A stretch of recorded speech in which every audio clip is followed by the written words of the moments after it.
Galnet News Digest, 9th of November 3309. We read the news so you don't have to. In this episode, we look back at this time last year, the time when we were all watching points of light moving across the sky.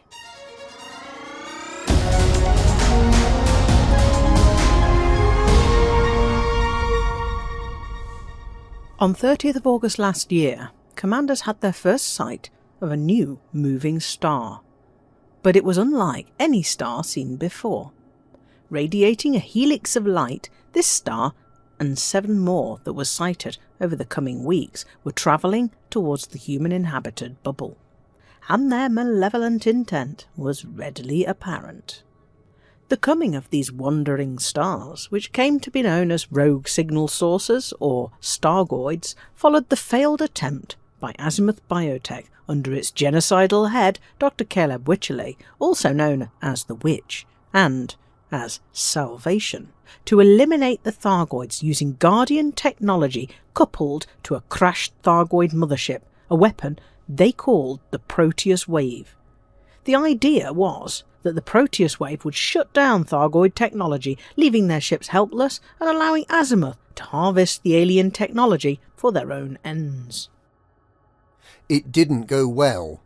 Instead of being rendered helpless, the Stargoids were revitalised, far more aggressive than ever before, capable of disabling Guardian technology and bringing the fight to any commander who dared to stray into Stargoid territory. At first, these newly empowered Stargoids restricted themselves to the HIP 22460 system, but their cry for help in the moments after the Proteus Wave was fired was answered from somewhere in the Core 70 sector, and those rogue signal sources were part of the answer. At first, the signal sources could only be identified visually. Then they became audible when using the full spectrum scanner.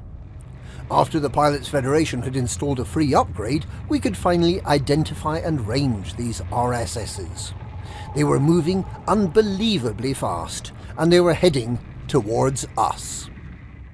A peace movement, possibly motivated by feelings of guilt at our attempt to wipe the Stargoids out, attempted to communicate with the first of these Stargoids, known as Tyrannus.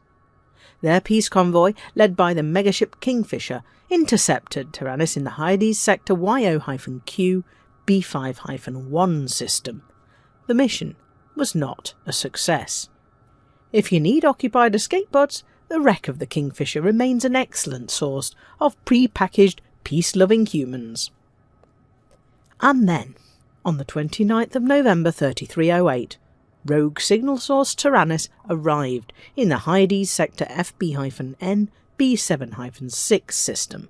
It deployed a vast navy of Stargoid interceptors and scouts to take over neighbouring systems. Humanity was driven out, with the Stargoids capturing tens of thousands of prisoners. Over the next 2 weeks, the remaining 7 Stargoids arrived, creating an arc of Stargoid-controlled systems around one side of human-occupied space, the so-called maelstroms, vast clouds of corrosive gas that appeared in the 8 Stargoid systems were later found to surround the 8 Stargoid motherships from which the invasion was coordinated. Those events were a year ago. Some progress has been made towards driving the Stargoids out of the systems they initially seized, but the Stargoid motherships remain mysterious, and as far as we can tell, they are invulnerable. A year on, we cannot claim with any confidence that we're capable of driving the Stargoids out and reclaiming our homes. And that was the start of the Stargoid invasion. It will all be over by Christmas, we're sure.